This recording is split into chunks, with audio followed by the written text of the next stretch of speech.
बाजो तो बस्तार आवाज सुनाते नहीं के। बस 2 मिनट रुक जाना। हेलो। हाँ हेलो।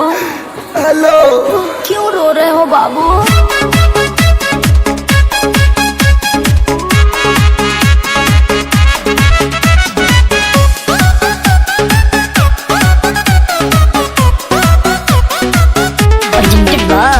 आदिशक्ति फिल्म्स।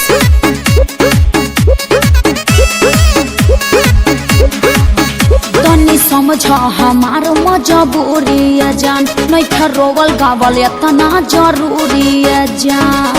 सोना छोड़ के चली जाओ। तनी समझ हमार मजबूरी है जान, नहीं रोवल गावल इतना जरूरी है जान। बड़ा तू बच्चन तया जाना यही जे सोवत के देखे आई तोहरा दुआरा पर बाजत होई डीजे। चिमी चिमी चिमी आजा आजा आजा तोहरा दुआरा पर बाजत होई डीजे। है दीवाना के कुर्ता लोरवे से भीजे। पोछ लो अरे पोछ लो। तोहरा दुआरा पर बाजत होई डीजे। है दीवाना के कुर्ता लोरवे से भीजे। पोछ लो अरे पोछ लो ना।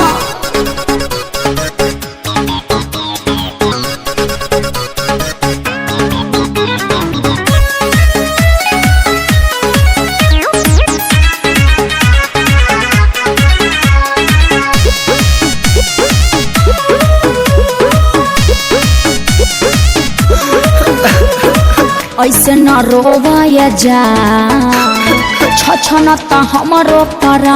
फीलिंग है कहीं का दुनिया जहाँ न हो जाइब हम बदना। अरे राजा भिरिया कैसे तू जाइबू। कोरावा में कैसे सुताइबू।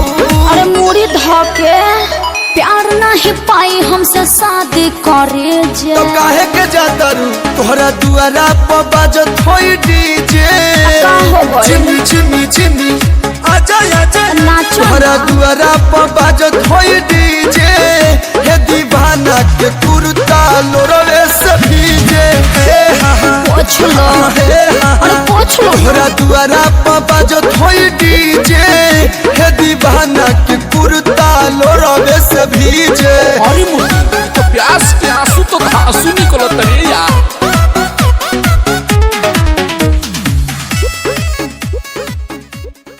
हेलो गाइस, हम लोग के डांस नए वीडियो आ रहे हैं नए स्टूडेंट के साथ, और आप लोग कमेंट करके ज़रूर बताइएगा कि कैसा लगा।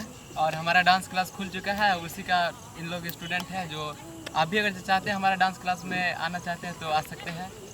ये सब अभी जो गाना शूट हुआ है 2-3 दिन के अंदर ही बनाया गया है डांस वीडियो, और ये सब नया नया स्टूडेंट है तो बोला कि सर हम लोग का डांस वीडियो चाहिए तो बना दिए हैं।